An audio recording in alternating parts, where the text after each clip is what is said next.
So we shall discuss today the concepts here from the topic we came up with, which is principle to spiritual, the concept of God among Urantians, specifically in Africa. Yeah, this topic came to mind because of our struggles, especially in Africa.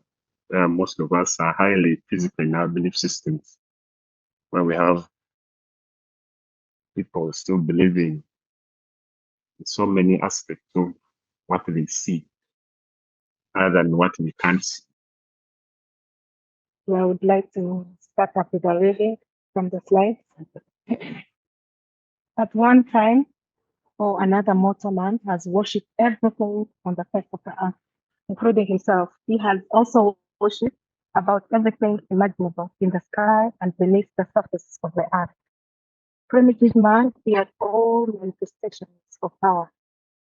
He worshipped every natural phenomenon he could not comprehend.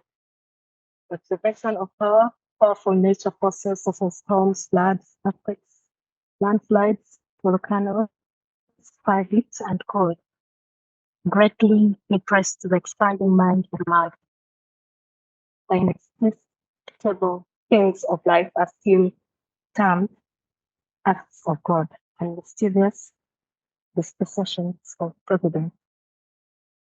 From my background, I come from a background of Machoisi dynasty, which were demigod, sorry.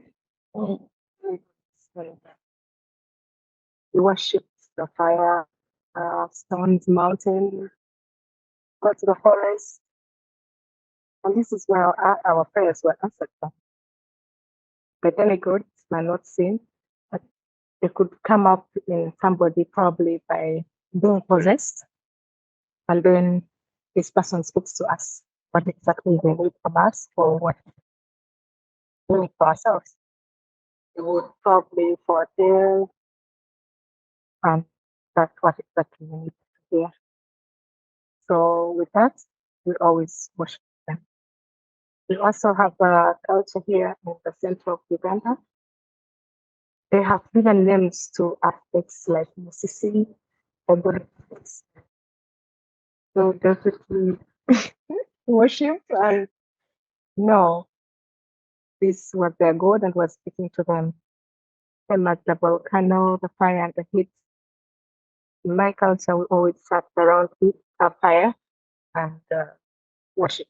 As forces, probably strong wind coming, people getting for breath, speaking different languages, and that was a way of communication and way of working. And until I left and joined the Jehovah's Witnesses in search of truth, and more challenges were up. Yeah, so much pragmatic and Yeah. Okay. Okay. In summary of this slide, as we are saying, we are moving from physical to spiritual. Looking at the African culture, most of our African people, they have not yet evolved from physical to spiritual. They still worship the so-called demigods and all these aspects that they have been describing here in the paper 80, in the paper 85. Flood, earthquakes, landslides, thunder, and all that. So until today, people are still worshipping and believing in these things and the bad omen of these things that come with these natural phenomena. Yeah, that's what Diana has been explaining. In that picture, we see Ubuntu. Ubuntu literally means I am because we are, and we are because I am. Something like that. Unending itself. We are unending ourselves. It is a concept mostly prevalent in Africa, in most cultures. When you attack one person, everyone attacks you. That kind of communal aspect of living, and it's still existent up to today. So when we read from paper 5, section 513, it says, eternal survival of personality is wholly dependent on the choosing of the mortal mind. So in this case, when we study the book, the Urantia book, we find that this allows us, it's talking of that we should have to allow people, much as they are worshiping physical objects and physical artifacts or whatever they are, that we should allow them to choose, to make a decision. It's not for us to force them to choose something we want them to like. This is what we learned from this paper when they're telling us that choosing, somebody should be choosing by himself, not by being told to choose or forced to choose from so many gods that there exists. For example, it's not good to impart our own understanding of the concepts of God onto someone who may not be ready to or comprehend them, right? So in this case, we should be understandable enough and patient enough with these people who do worship these artificial, or who do worship the gods who are really physical, either mental, it may not be the God we know, the Supreme, God the Supreme, first source and center, but the gods that we have heard of, yeah, like we have the Mukasa here, we have in India, we have people worshiping the cow, right? Is it? Yes. Those worshiping different animals, different whatever. Okay. We should appreciate their struggle to spiritual worship, because some of them may not understand that without these objects they can still worship something, that entity that's not seen. So some of them have made them symbols in their places. So I think by symbolism we are moving away from a bit of physical to something spiritual, but not good enough. Yeah, like some cults, for example, the Catholic cult, we have the statues of Mother Mary and all that. All these have become symbols now to some people, but they have not yet transcended from physical to spiritual. This next slide, we are still in the physical versus spiritual. Paper 50, section 5, 9 to 6 says, the age of spiritual striving, when evolving mortals have passed through the physical, intellectual, and social stages of development, sooner or later they attain these levels of personal insight. See, yes, I think since we are mortal beings and we're physical in nature, we have to transcend from physical to spiritual. And because of this, then we can appreciate the struggles of people moving from the physical to intellectual, later to social, and then later to spiritual aspect, where spiritual insight can be gained. This needs patience, of course, and attending, because getting personal insight and spiritual satisfaction or cosmic understanding of things may not be very forthcoming for such individuals who are transiting from physical to spiritual, especially when they are still in their primitive stage, like most of our cultures in Africa. Because people have worshipped, like the other statement said, man has worshipped himself. We are seeing people worshiping others. People worship priests, worship pastors, and all that. All this must, in order to avoid that, we need to be patient enough for all these stages to take place. That we should transcend from physical, intellectual, and social, later to spiritual aspect, which takes time. So patience is highly needed. The next slide, still on the same physical. Here, paper 99 shares with us something very interesting. It says, man's greatest spiritual jeopardy consists in partial progress the predicament of unfinished growth. I would stop there because this informs us on understanding how how haphazard growth, either spiritually or whatever it is, can hamper our ultimate development spiritually.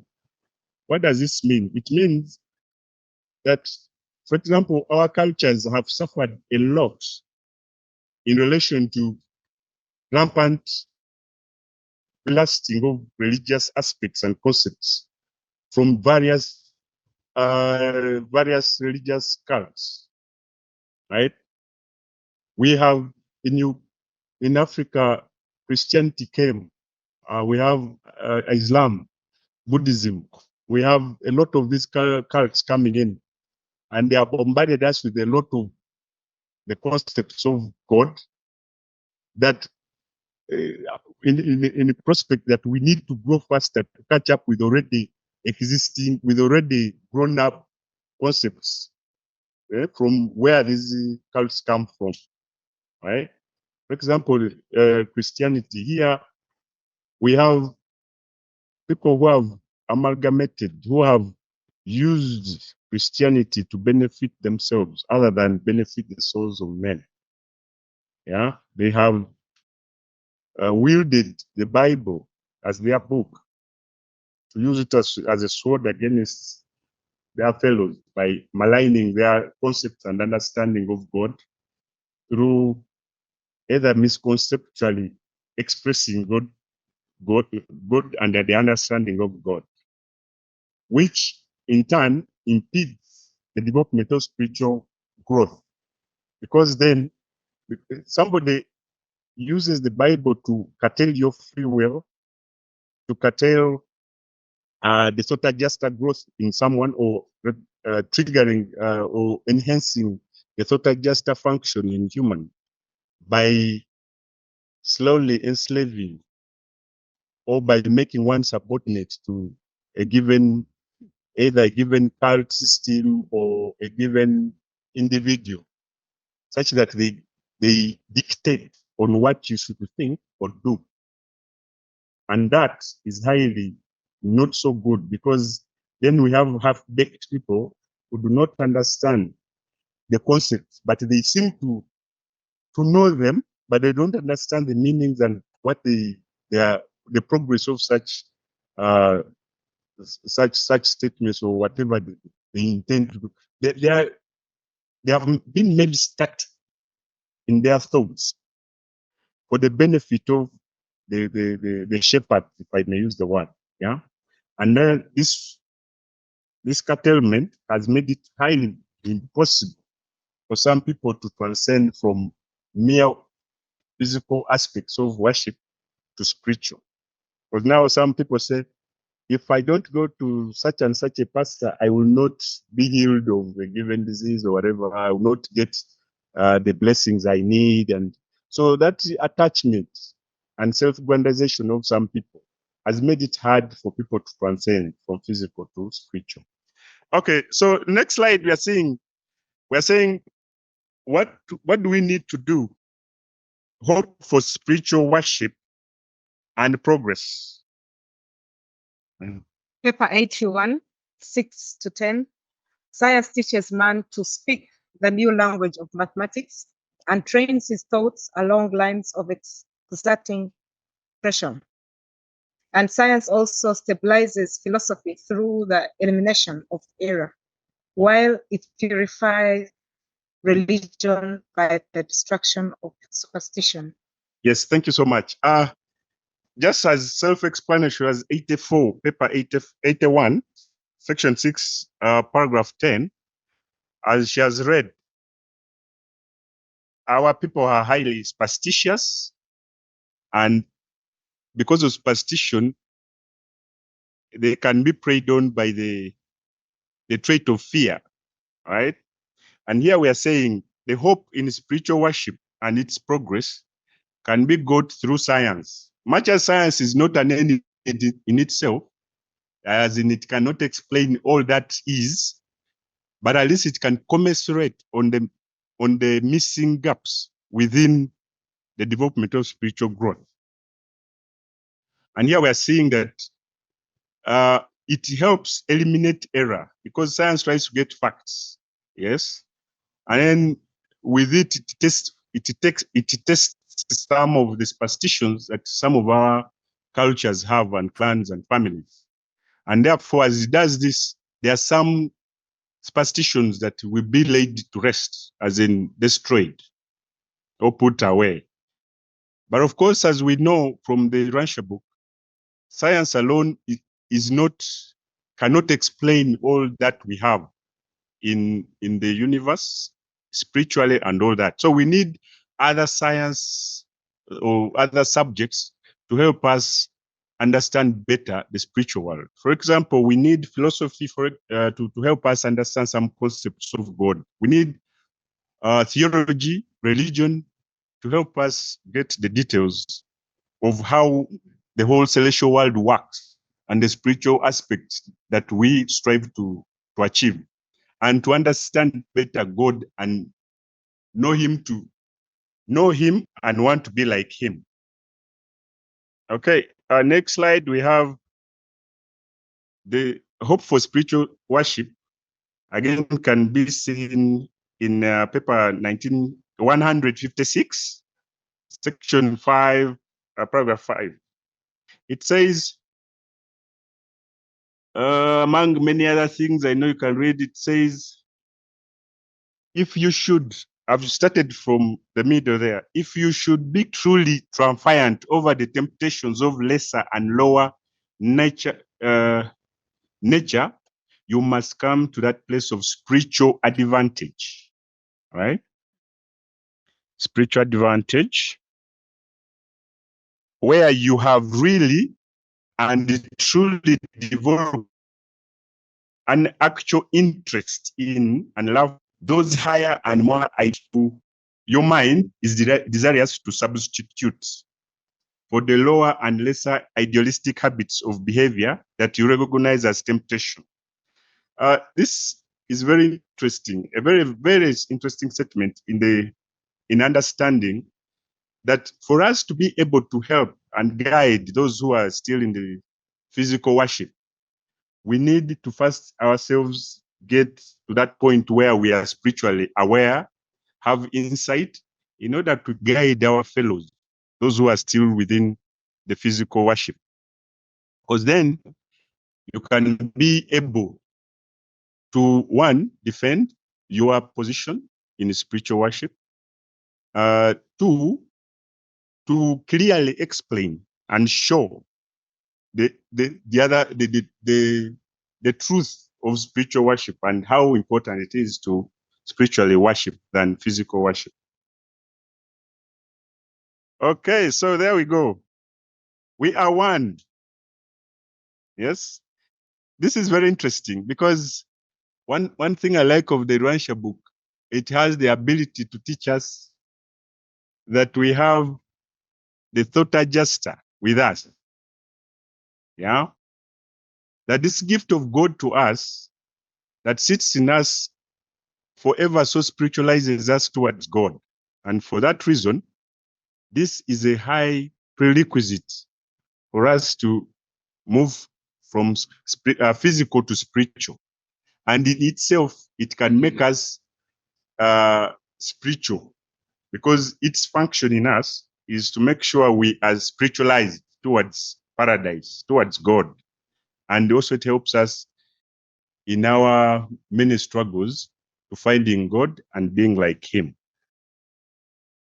So here we have paper 52, section 1, talking about that all mortals who are indwelt by thought adjusters are potential worshippers. So we should not worry much about those people who are physically worshipping physical things. However, we should be patient enough and know that they have a potential to be spiritual worshippers because they have an indwelt entity of God, the peace of God in them that can easily make them spiritual worshippers. And in that case, they can easily find God and be like him. This slide is interesting. I got this image from from the net, and I liked it because paper 5, section 1, 4 to 5, paragraph 4 to 5, it talks about, I'm just going to summarize that paragraph, that it does not matter the social position one has, yeah, in the society, the wealth they have in society, or the agony they go through in society, or the troubles they have gone through, or the suffering they are going through. Because whatever they go through doesn't hinder them from spiritual attainment. Yes, that's what that paper talks about in that section. So here we have a situation whereby some are privileged, some are not. Those who are not privileged should not think that for them they cannot attain spirituality because, well, they are inept, they can't, they are not in position to, or power or anything like that to grow spiritually. No, it says all of us are equal. Spiritually, we are all equal. There's no one above and beyond any other person. The only thing I know of is that as we gain spiritual insight, the longer we stay spiritually aware and growing, we gain more spiritual insight. So for the young who have just joined, may lack a bit of spiritual insight because they are still young, but with the time they catch up. That is in our mortal being, that spiritually we may think we are superior than others, but we are not. We are the same, right?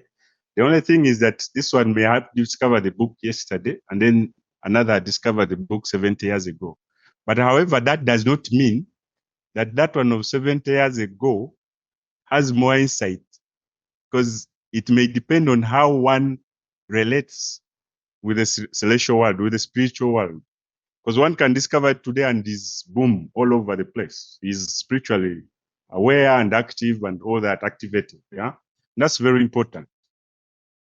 Okay, this slide is it's about. Is it about the moth? I don't know. Well, paper 92 in our research, we noticed that it talked about only 2 influences can modify and uplift the dogmas of natural religion. The pressure of the slowly advancing moral and the periodic elimination of a political revelation. This is very interesting. Yes. That whatever the case, there will always be transformation. Yes, and the advancement of transformation in the morals, this is the ethics and morality and all that, will be transforming. Most times, currently, I don't know whether for good or bad, but there will be transformation. Yes, we hope that these morals are positive to the cause of spiritual growth, right? And then we are saying the gift of the revelation, like the Urantia book, Jesus's incarnation, the bestow, all these help us, boost us spiritually, to be spiritually aware, to know God and to be like Him. These revelations encourage us to know our place in the universe and how we relate with God, and at most to be like Him, right? And that's why they are saying it is slow. This, I like the word slow because it is slow, because as it is slow, we need to appreciate those who are still lagging behind. Because for you have attained spirituality, you think others, whether they attain or not, it's not that good. It doesn't matter. We have to appreciate the struggles they go through and help them also attain spirituality that most of us have attained, if we are near or relating with them. Paper 102, 6-1. The philosophic elimination of religious fear and the steady progress of science add greatly to the mortality of falsehood. And even though these casualties of man-made deity may momentarily befoge the spiritual vision, they eventually destroy that ignorance and superstition which so long obscured, the living God of eternal love. Yes, thank you so much. I think this is explanatory enough. Because of superstition, actually, our cultures are enshrined in a lot of superstition. We like this slide because it explains what we're talking about. And we are going to take time to read this paper section 03. It illustrates this woman, Jesus and the woman suffering from malady. And we see how it is, what it is between physical and,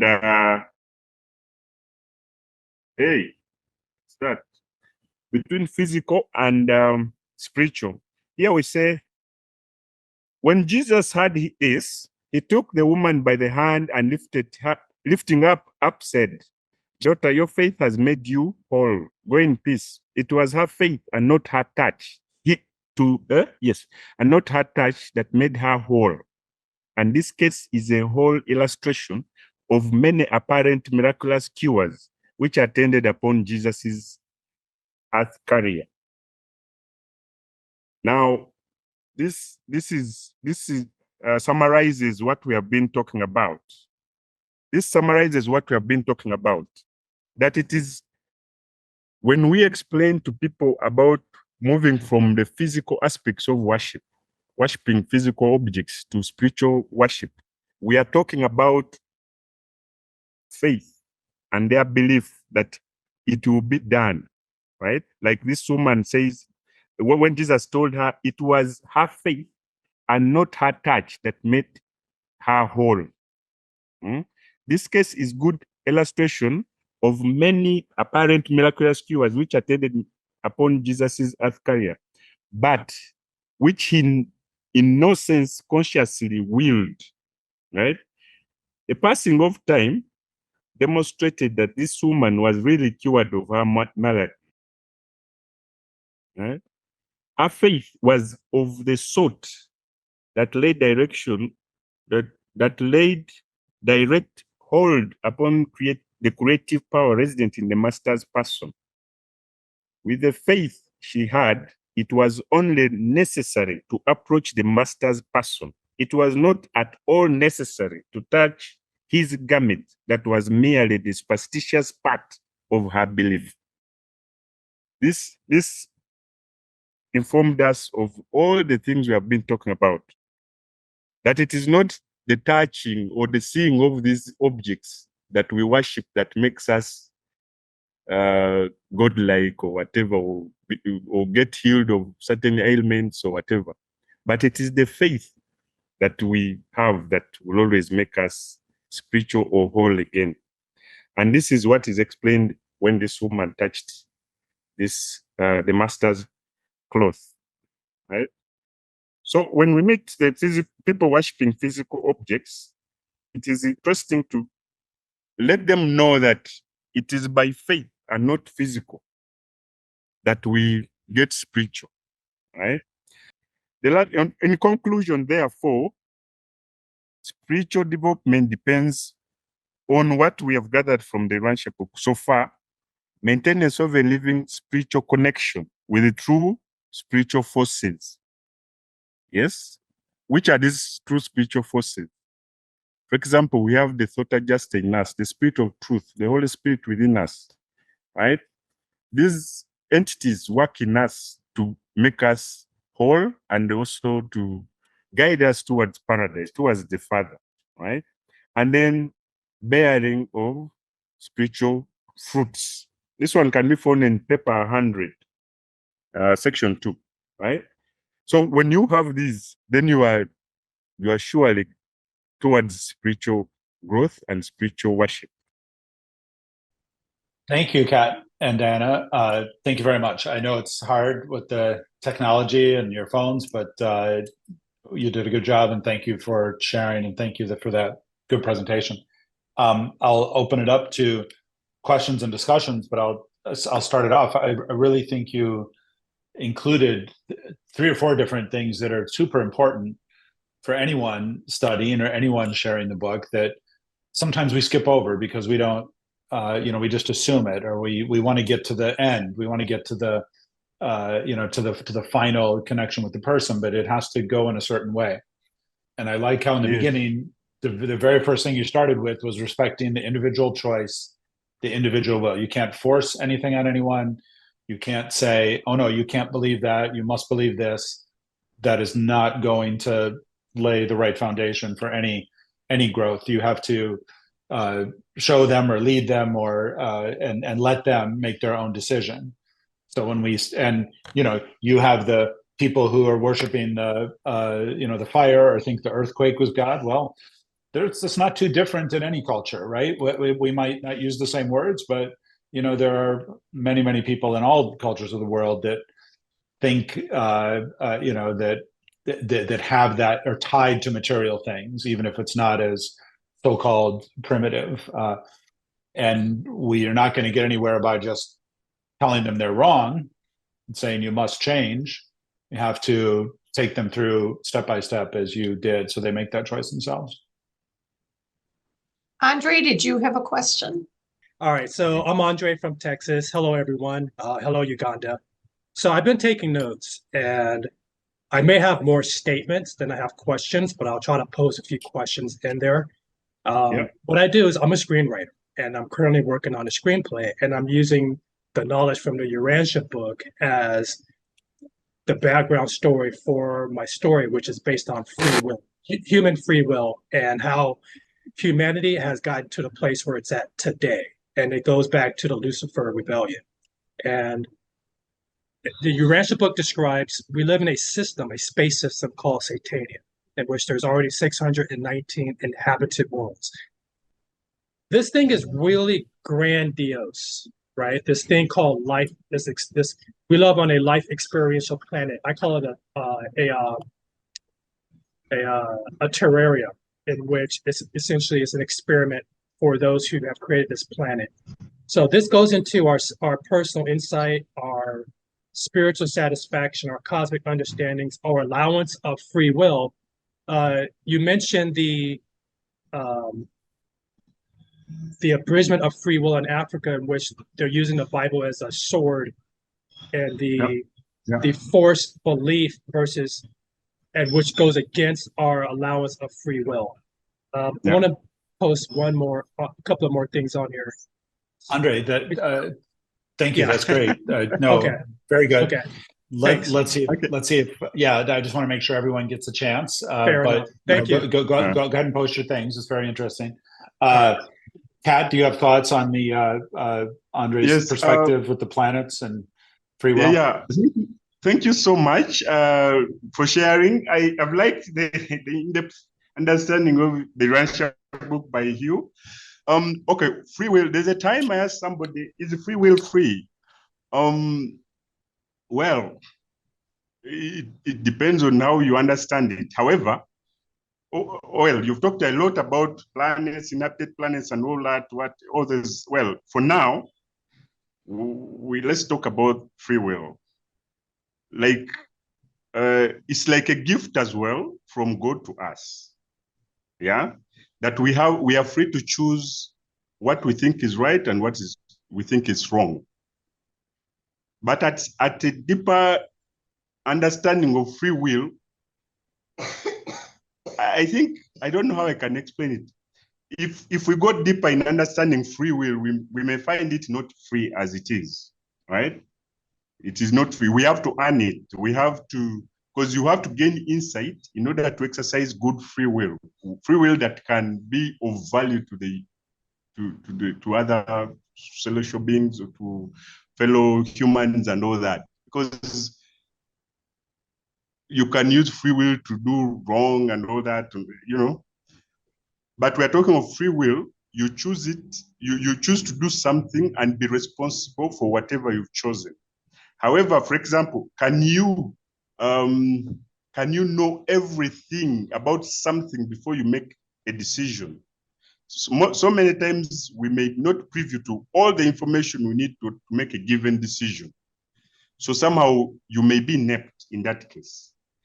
But the insight you gain with the activation of the thought adjuster and the spirit of truth, by the Holy Spirit and other celestial guidance, you are able to exercise free will that is of value to the universe. Let me use the word universe generally.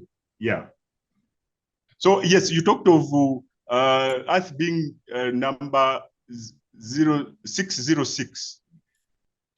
As you say, it has been numbered. I think that is it is planet number number 606. That is the planet number. We are number 606 in the Saturnian system. Yeah, it's interesting that the number, as Andre said, correlates to beings with free will, not just the planets or not just life even, but that's the measure of that. Jeff, do you have a comment? Yeah, I'd like to sort of go back to the physical to spiritual transition. Kat said at the beginning of the presentation that it's it's going from seen to the unseen, and really I would couple that with going from the felt or the experienced to the yet unexperienced. I liken it unto, you talked about the worship of everything, including himself, and that mystery that's associated with it. So we go from, lightning and fire and sun or whatever.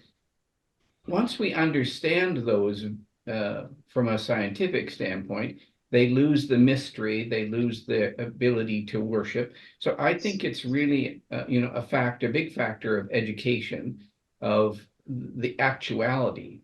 I lived for a couple of years in Kenya, and there was a lot of fear motivated reality. If you don't understand, how voodoo works, you're very subject to the influence of voodoo. If you think it's real, the science says the placebo effect is real. If you believe that someone can put the hex on you, you really feel it. It's real until you go into the physiology and the physics of that, fear stimulus as opposed to faith stimulus. So it may be that we can somehow move from fear-based to faith-based, faith being the antidote for fear. Well, then how do you do that? I think, Kat, you brought up the realization of the thought adjuster. Well, if you can put your confidence, if you can put your faith in that, God's in you and he's impenetrable, that takes away some of the fear. I'd like to think that the equality of everyone is by grace. Everybody gets a thought adjuster. Everybody goes to the mansion worlds. It doesn't matter whether you understand anything or not. You'll find it out eventually. Some of us think we understand more than others, but we all have, thought adjuster by grace, personality by grace. We're going on no matter what. So there's some confidence in knowing that you're moving on no matter what you do, and kind of a cosmic equality in that sense. So, I think I worry about interpreting the miracles of Jesus in this day and age, because we think, well, we just have enough faith, my physical things will be cured. And I think once we transition to the afterlife we realize that we don't need anything cured. We're already cured. It's just a matter of where we are on the evolutionary scale cosmically, not materially. So thank you very much. That it's really interesting, to put it on the total spectrum. Wow. Thank you so much. Yeah, thank you, Jeff. It is interesting, a little bit paradox, right? if the primitive culture, so-called primitive culture, is used to, they believe there's something beyond the material that isn't scientific, but yet they haven't had the higher ideal, the true ideal, to replace what they imagine, right, just from their material experience. So in a way, but then science replaces that, or can replace it, but you don't want to replace it. You want to uplift it to the higher spirit, not the lower sort of fear-based spirits. Jeff, you have a comment? I just want to thank Diana and Kat so much for this presentation. I am enormously interested in Africa and have been so for several decades. And I read this and that here and there, but I don't get a sense of proportion. And you gave a sense of proportion, and you also represented the appropriate attitudes of understanding and appreciation for struggles and patience. And you have blessed my soul forever with that. Thank you very, very much. Thank you too. Thanks, Jeff. Anybody else? I've actually got a question, Kat. Maybe Yes. you could share with the group a little bit about what you do on a local level in terms of whether it's a reading group or study group or meeting people. What's it like besides being on the internet with us? How do you share the book locally? Yeah. Then what do we do? Okay. Thank you so much, Tim. Since the Urantia book discovered me, I always leave it. I don't, as much as it informed my decision as a child, because I met it when I was still young, and I've tried to live the life, as an example through, as the book teaches. Then, of course, currently we have a lot of activity going on in Uganda, in Africa.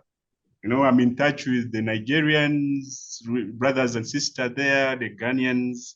So in Africa, we are getting somewhere with the propagation of the book. In Uganda, we have so many readers, including Diana. Diana is a young reader and very enthusiastic. Yes, that's why she was happy to co-host with me. She's in a group of ours, a study group called Cosmic Citizens in Uganda. So we try to discuss this book online and, we'll share a few insights on how the teachings affect us and how we can better ourselves using the teachings. Diana, can you share what I appreciate the book so much. Kat says it found him, or he found it. It found me. The book found me. It crossed my path, I should say. And it answered almost every question that was bothering me. I appreciate it, and I'm always sharing. People are reading and what it's all about. Yeah, of course, different, totally different. And spiritual, of course, yes. And most cases, they always want to know, is it a religious book? Is it a new religion? I said, no, it's not a new religion. It's not a religious book. Yeah, so everybody must find this book. It's a very interesting book, and it answers almost everything that has a... Wow, yeah. Interesting. Why didn't you tell me that before? Okay, thank you, Dan. Well, Tim, that's for Uganda. Actually, we're trying to find a way of one day inviting some of our readers in Africa so that we can share more of this book in Uganda specifically. Yeah, so there's a lot that we are doing, and we assume maybe by end of next year, we shall have something for everyone, and you are invited to attend. Okay. Everyone here on the platform. Everyone's invited. Yeah. Patrick. Thanks a lot, Tim. Okay. Let me start by greeting all of you, my brothers and sisters all over the world. My name is Zwelake Khatuhkira in South Africa.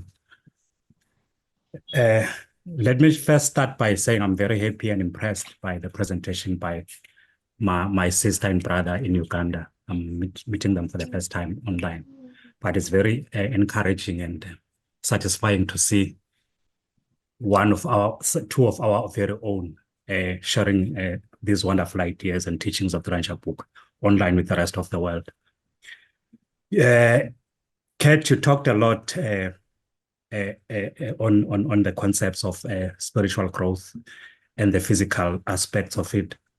I was also taking notes as the other gentleman in Texas was, I forgot his name, I'm not seeing him now, but the first person that, Andrea, it's quite a lot of notes, so I'm not going to be able to go through all of them. I just want to touch on the first one that I made. You talked about symbolism.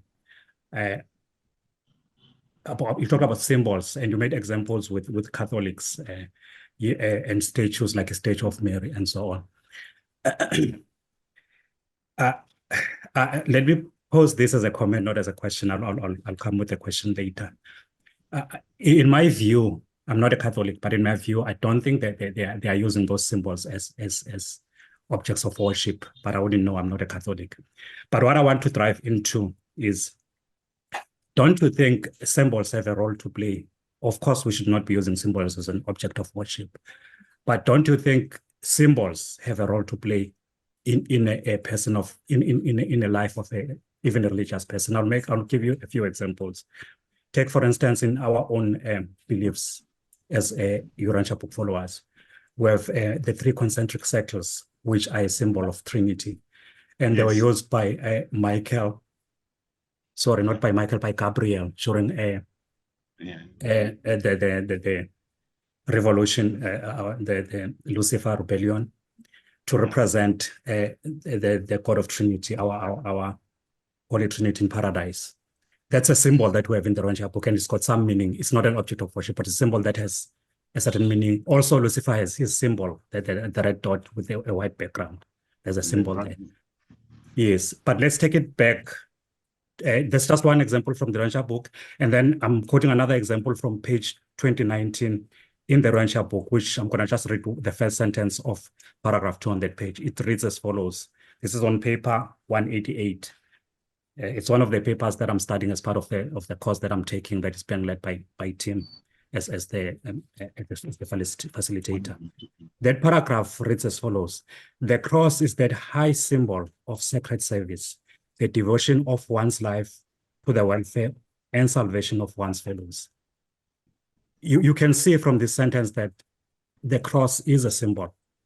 Yeah. With a certain purpose, but it's not worship the purpose, but it has a value to play that symbol. And we have a lot of Christians that relate in this way to the cross as a symbol. Of course, there are some that are unfortunately misled and they see the symbol as something else, the cross as something else, even some as an object of worship, which unfortunately is a misteaching and is a loss. But what I'm driving into, as much as we should teach that the symbols should not be objects of worship, we should realize that the symbols have a role to play. In summary, all I'm saying is, in my view, I'm not sure if you'll agree, Kat, that there's a role that the symbols play in the physical and also in the spiritual, using taking, for instance, the symbol of Trinity. But they are not, I agree with you 100%, they should not be the objects of worship. However, for those of us that are still at that level of viewing worship or spiritual matters from purely the material aspects, we should be understanding and bear with them. Thank you so much. Wow, thank you so much. I'm happy that you're already studying paper 188. Now, symbols and physical worship. I know, yes, there has been so many symbols in the Bible and the Urantia book we have seen, as in the concentric circles, Lucifer's banner of the dragon and whatever. Now, what I know and believe is symbols are to identify you as a group, right? For identity. as long as you take it as identity, I think, and not take it as something eternal, something spiritual or something, I think that is better. Instead of worshipping the concentric circles, we use them as identity that identify us to be Urantia book readers, or as long as we see them, we identify ourselves as Urantians, right? So I take symbols as identity. Now, you talked of Jesus. During the time of Jesus, there was what we call evolutionary religion versus revealed religion. And that's why when you talk of him being mad and telling the man to go and wash his eyes, yes, all that is because he's trying to bridge the gap between this and that.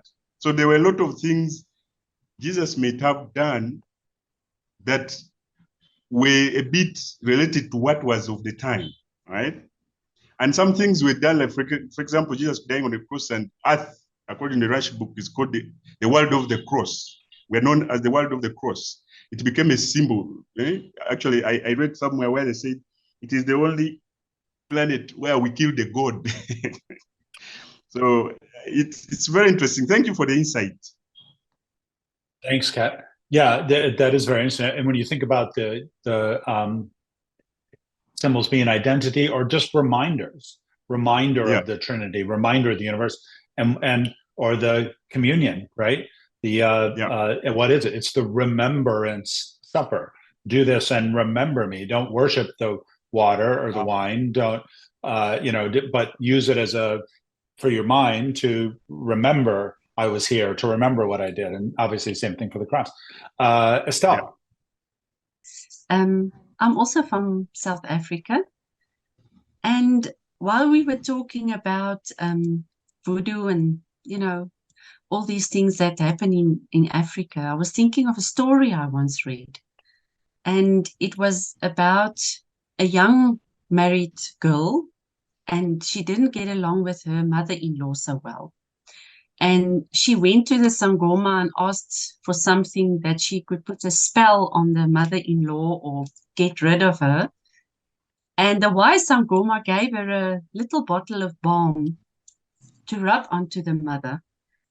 And he said every day, once a day, she must go and rub this on the mother-in-law. And after 3 weeks, when the balm was finished, she went back to the Sangoma and she said, listen, I don't think I want some more of this. Because what happened is she connected with her mother-in-law. And she started to like her and started to show affection because of the touching and the talking. And I think that's a big thing in Africa. People want to connect. They like to tell stories, and they will rather be late for an appointment, but they won't pass someone they know to say hello, how are you? So that's important. And I think that's why small study groups will work, where people can read and talk about a passage or a chapter or insights or pray together. That's a good way of dissemination, I think, for Africa. Wow. Thank you. Thank you, Estelle. That's a great story to remember. Thank you. Yeah. Very interesting. Yeah. Actually, what she has said is very true for Africa, because we are still communal in our living. We are still community-based. We are not yet scattered. So within the communities, everyone looks out for the other. So she's right about that. Yeah. Mm-hmm. Yeah, which sometimes can prevent new ideas, but also when they take hold, it's also how ideas are going to spread. So very nice. And a lot of supposedly more advanced or more modern societies, we have lots of other things, but if we lose that, it's not necessarily worth it, right?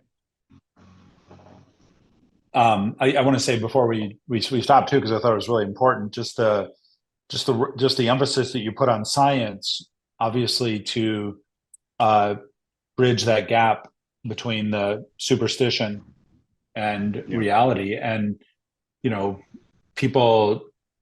many of us love the scientific, as Andre was saying, the revelations about the universe, the planets. It's really interesting. But one of the reasons I think it's interesting is because it's almost another rule to follow. Like you had your first rule was respect the will. Well, you also have to respect the science. Everything that you say about, and everything that you do, you don't want to be unscientific. Unscientific is the old evolutionary fear-based way. The Urantia book says over and over again, religion is 100% compatible with science, 100% compatible with philosophy. It adds to those things, but it is not unscientific or unintellectual. And we have a book that spends 30-40% of all these pages really talking about science and history. It's not, I don't think it's just to correct the record and give us information. It's to show us that all these spiritual things are fully consistent with science, even if we don't understand them all, and therefore acceptable to the modern person, right? Without going back to superstition. They want you to believe in the revelation, not because of the same old superstition, just put in a new clothing, but because it is based on our best thinking in 1930s and 40s in the book, and our best thinking now, which is obviously advanced in some ways, although it's surprising how well the book holds up. All right, well, thank you again. Kat and Diana, was a great presentation, and we struggled through the technical difficulties, and I appreciate it. We need to bridge that gap just as much as we need to bridge the gap from physical to spiritual, and keep working on it, right? Thank you all for coming and for your support and for your comments and questions.